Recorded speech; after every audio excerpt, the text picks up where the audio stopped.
We have decided that it's time to move into a new commitment from ARM around this world that goes all the way from the cloud all the way out to the edge. And today we're announcing for the first time ARM Neoverse.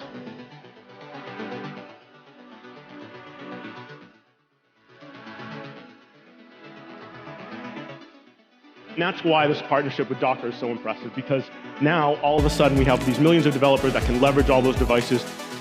Cultivating of the ecosystem for ARM has been really fantastic. A good friend over at Oak Ridge start working on it right away. It's a true NFV platform. It's got embedded ARM accelerators. This week we're also announcing Project Cassini. Project Cassini is really important. It's important for our ecosystem. So I'm excited to announce today the launch of a new set of instances, the M6G, the R6G, and the C6G instances for EC2, which is a new generation of ARM-based instances powered by AWS Graviton 2.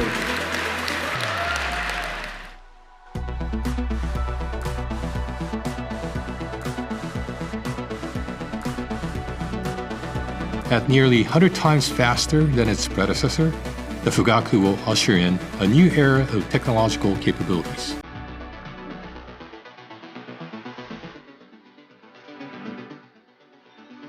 We are now today introducing our ORAN platform, and that ORAN platform is in several parts. As you can see, it's an end-to-end platform.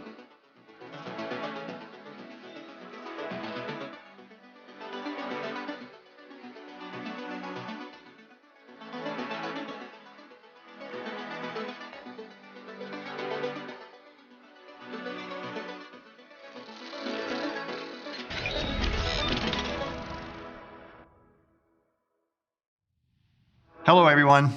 My name is Rene Haas, and I'm really pleased to welcome you to GTC's infrastructure track. Now, I understand there may be up to 100,000 of you watching the talks today. That is a big number, and that's really cool. You're developers, engineers, enthusiasts, entrepreneurs, a whole host of individuals, and you all have a shared belief in the power of technology. I truly thank you for attending today. And something that we're really humbled by every single day is that 70% of the world's population now engages with ARM-based technology. From ultra-low power devices running on a single sensor to smartphones, servers, and supercomputers like the Riken Fugaku machine in Japan, currently the world's fastest supercomputer. However, ARM would be nothing without its ecosystem. There are over 500 licensees, 1 million engineers, and literally tens of millions of developers who are now taking advantage of ARM technology to deliver all kinds of specialized computing. Our world moves from cities of concrete and metal to rainforest jungles. Researchers working for Rainforest Connection in Indonesia are using devices based on ARM CPUs and GPUs to listen for the sound of illegal logging. Detectors installed high above the forest floor run AI on these devices using TensorFlow Lite. To manage heavier workloads, the system is also cloud connected, using Docker containers to run inference. Let me tell you how it works. A threat is detected. Local rangers are alerted via text. They get details of the specific sound detected and the location. Now, if the detection device is close by and say it's only picking up vehicles, the crime may not yet have happened, so the rangers might be able to just scare the illegal loggers off. But if the device is far away and it's picking up chainsaws, it could indicate a higher stakes operation, and the criminals might be more inclined to fight back. It's fascinating what this project is achieving, both in crime detection and in natural world science, with researchers also using the data to study climate change impacts. From the forests of Indonesia to the fens of Cambridge in the UK, this is ARM's headquarters. Now, in normal times, we've had more than 3,000 of our people here. It's our main engineering base, and it's ARM's center of the universe where we develop really almost all of our chip IP. ARM's story began near here, and it just keeps building. In total, ARM partners have now shipped 180 billion chips using our technology. Last year, that ran to an average of 842 chips built every second. Don't blink, you might miss one. What we're doing is powering a new future, one we think of as the fifth wave of computing, the convergence of IoT with AI and 5G. Now today, I'm going to dive deeper into that future and talk about some of the key trends emerging. I'd also like to talk a little bit about some of the new features and ideas coming soon from ARM. But before I do that, let me try to paint a picture of where I see technology taking us in just a few areas.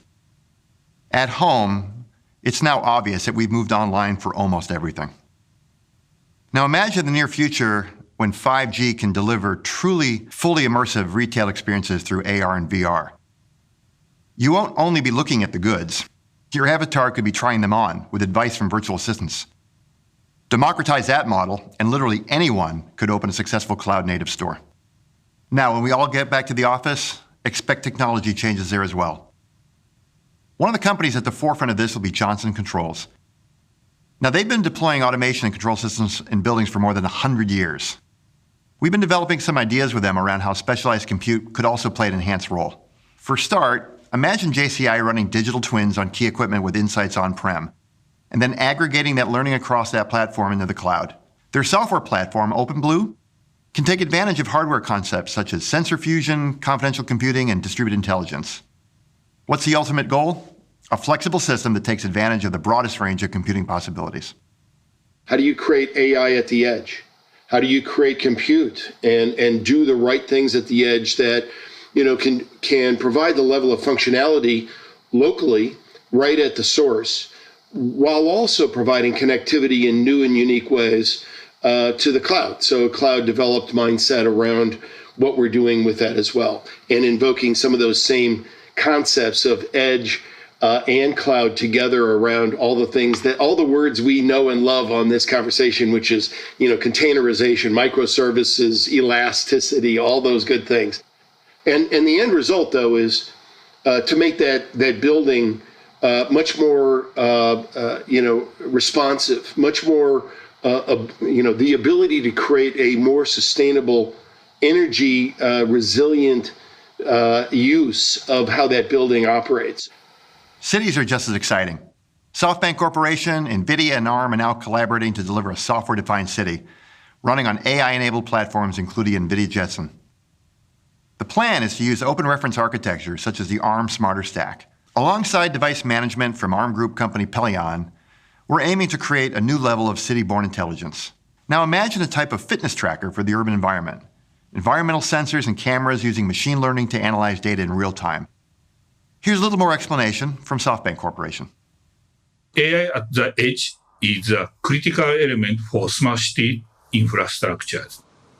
SoftBank Corporation, ARM, Pelion, and NVIDIA plan to collaborate on projects that will analyze ambient data in real time to warn of earthquakes, improve public health, reduce traffic congestion, and perform other tasks.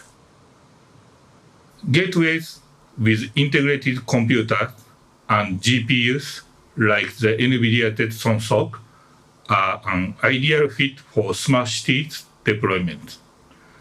These solutions deliver high performance for AI at the edge, leading power efficiency and performance per watt for a wide range of environments. So lots going on in ARM's world. And that leads me to one of three predictions I'm going to be making today. The first is that I think in a very short time, 100% of digitally shared data will be processed securely somewhere on ARM-based technology. Now that compute may take place on device, at the endpoint, in the network, or in the cloud. Each byte of data in the future meeting ARM-based processing somewhere on its journey. Okay, so this sounds like an incredibly bold prediction, and it is, but if you think about it, it really stacks up. One catalyst will be the rollout of our latest architecture, ARM v9. We've launched the first version of ARM v9A. That's for our bigger CPU cores around 2 weeks ago. You'll see more versions rolling out in the next few years as we expand v9 across our entire roadmap. It's a big deal for ARM, really a once-in-a-decade thing. As part of that, we also released expected performance stats from our first v9-based core, the ARM Neoverse N2. The N2 is an infrastructure processor, and it'll push performance per watt to new levels. One of the reasons why Neoverse N2 is so powerful is that it features scalable vector extension, what we call SVE. Let me explain. People know vector processing is one of the most powerful tools in computing. It's used in areas like 5G packet processing and supercomputing. In fact, for any large-scale workload that requires lots of parallel processing. Now, the logic behind the case for using vectors is clear. High-performance workloads demand a balanced platform with a scalar CPU and parallel parts, the GPU. But workloads are only as fast as the slowest piece, according to Amdahl's law, which is typically the CPU. Now, we can't infinitely increase the CPU's single-thread speed, so we turn to vectors. Hence the reason for ARM SVE. It brings vector-length agnostic programming, which vectorizes more code than any other vector architecture. Now, let's say you want to write an application using the vector capabilities of a cell phone processor, a network processor, and a server processor. All three use vectors of different lengths. Historically, that's meant software vendors having to understand the capabilities of all three processors, and then having to develop and maintain a distribution for each one. SVE2, that's our latest version, solves that. In my example, it would make your application compatible with all three chips, no matter what the vector length. Less complexity, less time, saving effort and money all around. Much more efficient. Turning now to security, another vital enabler of what you all do. Here, V9A offers up some interesting approaches as part of the new ARM confidential compute architecture. The first is what we call dynamically created realms, a feature delivered by a new realm management extension, what we call RME. Explaining that a little bit more, the purpose of a realm is to provide both a protected data and code space for programs to use. Think of it as a kind of clean room where the data can be temporarily stored and used free from any risk of invasion. The realms do this by using a small amount of trusted and testable software that's fully separated from the OS and the hypervisor. So let me talk about how that might translate into the real world. In the not-too-distant future, robotaxis will form a key element of city transportation. Imagine cybercriminals looking to fake ride-hailing requests with a threat of gridlocking a city. They've found an unpatched vulnerability in the phone's OS. The hackers plan to attack the ride-hailing app, the operator's management network, and in turn, the robotaxi fleet and city. You can start to imagine where this might go. Now, reality check. The odds of this happening are truly really small, but we're imagining the unthinkable here. So how would realms help? Well, in this scenario, the hailing app runs in a realm. It must obtain an attestation report proving that the device it's running on is genuine and that the app itself is authentic. And then the app is running within that realm. Now, the app is only allowed to access the operator's services when all security checks are passed. In effect, the app and the management network collaborate, verifying the authenticity and integrity of all data and requests. This is a state-of-the-art solution. And in this example, it would prevent vehicles from being sent to unintended locations. Building on that idea of advanced security, let me move on to prediction number 2. I can see new industry drivers enabling strong universal security across all IoT and AI device networks. Now, I think we'll have critical mass on this as early as 2025. And I think the insurance industry is going to be one of the biggest influencers. I think that, as we've been talking with Munich Re, a Fortune 500 insurer with revenues of $60 billion in 2019, Munich Re sees companies increasingly turning to technology to optimize their businesses. The challenge is that those same companies need to insure themselves against risk, including cyber attack. But for Munich Re to be able to price an insurance product, they need deep insight into how robust a company's technology deployment is. So how might they do that? Well, one way could be through enforcing minimum standards of security. They think that trust could be built around the Platform Security Architecture, or PSA as it's known. PSA Certified is managed by 7 co-founders, including ARM. It provides an independent framework and certification program enabling the fast and efficient design of secure chips. Here are some thoughts from one of Munich Re's technology experts. As an insurer, if I can't get close to the exposure in one of these complex value chains, just think about secure boot or reboot or update or upgrade on the fly in autonomous vehicles. If I can't get close to the nature of the risk in that value chain, I have no idea how I'm going to be able to underwrite it. If I can't underwrite it, I can't provide the risk capital. And without risk capital, these business models are not going to run. Now, I am sure that you care about security just as much as we do. This cannot be designed in after the fact. Code has to start with trust in mind. Now, another fundamental care about for ARM is giving you the ability to design fast, write fast, and run fast. There are now about 5 million cloud-native developers, and our aim is to ensure a frictionless development experience for all of you across all ARM platforms. That's why we've developed programs such as Project Cassini. Now, what Cassini brings is a standard-based approach to defining hardware and firmware requirements for secure cloud-native stacks at the infrastructure edge. There are now over 70,000 container images on Docker for ARM64. And we're continuing to invest in open source software, with hundreds of our engineers contributing to a variety of infrastructure projects. We're now engaging with software companies at every level of the stack, Addressing operating systems, virtualization, and containers, languages, and libraries, ARM's the first-class citizen for many commercial and open-source software solutions. Support for ARM is often ready to go on the very first day of release. That includes the elements you need to design on ARM or migrate to ARM or launch a consumer service on an ARM-based cloud. In fact, there are more ARM developer choices than ever. Cloud-based options including several EC2 instances on AWS powered by Graviton 2 processors. We've also partnered with Packet, an Equinix company, to provide access to a variety of the latest ARM server hardware through our Works on ARM program. Linaro is another important partner for us within the open source ecosystem, and they're one of the top contributors to the Linux kernel. Linaro also offers access to the latest ARM server class hardware. Now, Jensen talked about new NVIDIA ARM developer kits. The systems run ARM-based NVIDIA or Ampere computing CPUs along with NVIDIA GPUs, and they offer a fully integrated software stack and full tool support. A small historical step back. You all probably know that NVIDIA announced CUDA support for ARM-based servers for HPC in 2019. We're now working with multiple scientific applications to prove their competitive performance on our architecture. Linked to that, we're also enabling and validating our compilers, libraries, debugging and profiling tools, so we're fully supporting NVIDIA on ARM. Back to something I referred to earlier, our new ARM v9a architecture. I'm hoping you'll now be wondering how fast you'll be able to bring up your code for v9 cores. And the answer? It's today. At the start of the year, we launched virtual prototypes supporting SVE on our developer platform. We've already upstreamed compiler support for SVE2, for GCC, and LLVM. That includes a variety of C++ compiler support for intrinsics and auto-vectorization, available now or fairly soon. These tools will enable the fast and easy porting of workloads to get them working on virtual v9-based targets. We'll provide more detail in June on the Realm extension management feature, but today I can say that our developer enablement plan includes things like upstream of compiler support from this month and virtual prototypes from August. Now this is all quite early, but by providing tool support in advance and a model-based development platform, developers will be able to get started well ahead of device availability. That ensures that the software stack is up and running on day one. So let me pull us all back into our current reality now. Everyone's been living their best digital lives of late. We've really had no choice. The result, I think, is the immersive future that we've been imagining, accelerating towards us.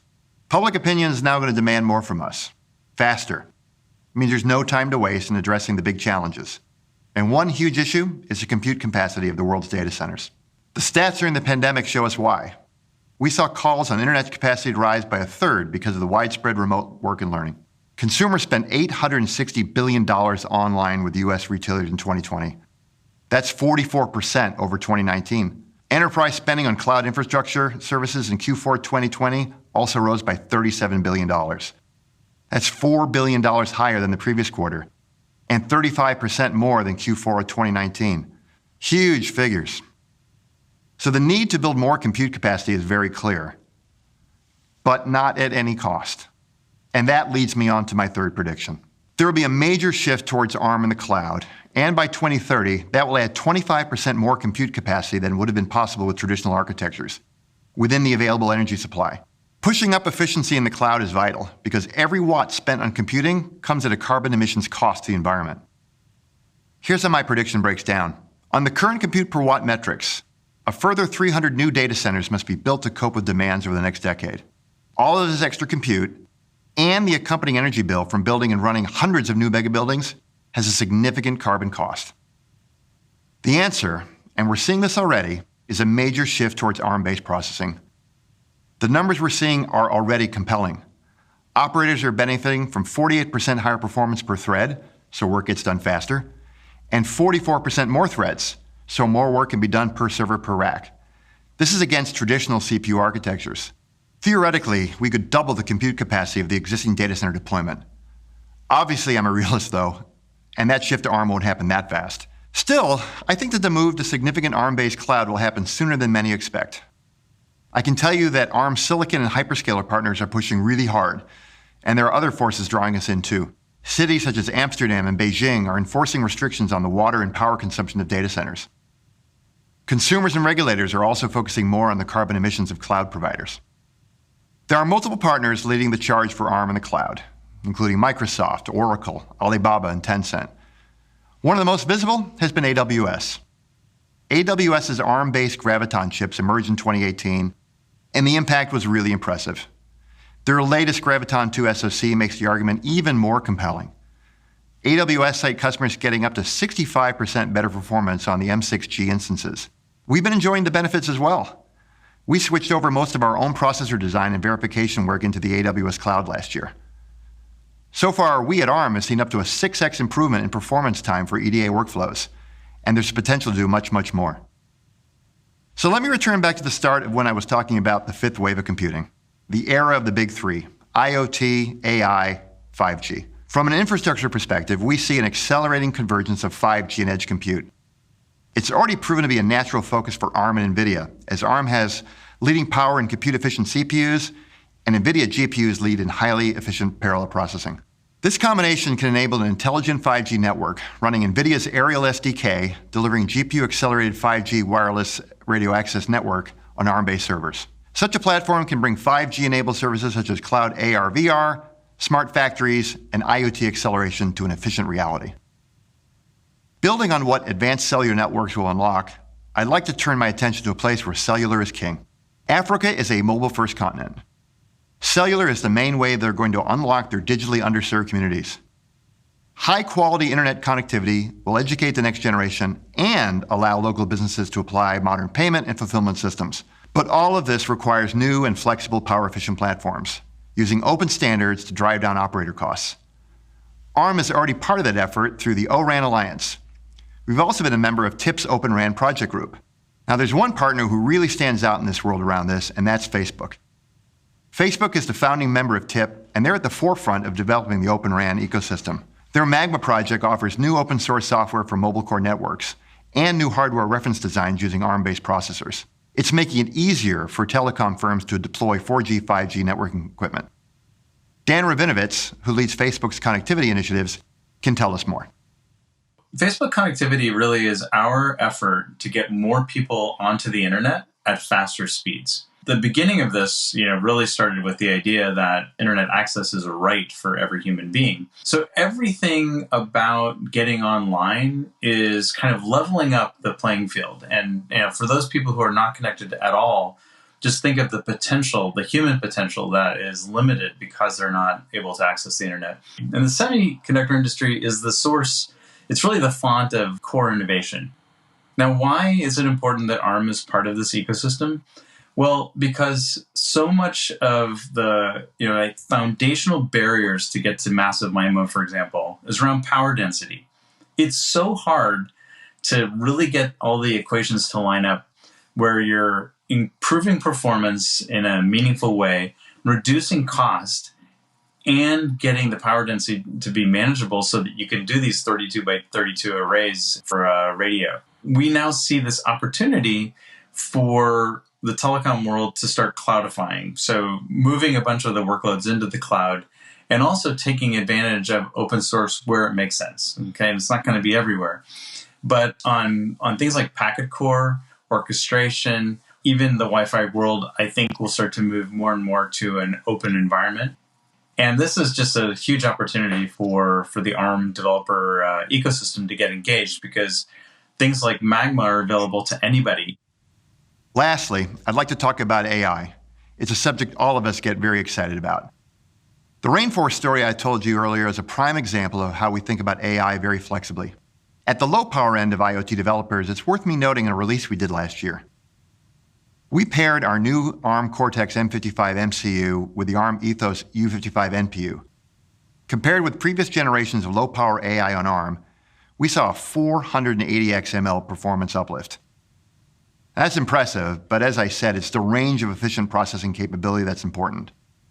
At the infrastructure end, our upcoming Neoverse products will bring impressive AI performance gains. And on top of that, our plans to include enhanced matrix multiplication, which can take specialized AI compute to entirely new levels. And there's one other huge potential accelerator for AI, and I should mention it, and that's NVIDIA and ARM. Now, as you know, NVIDIA announced last September its intention to acquire ARM. We think this will create the premier computing company for the age of AI.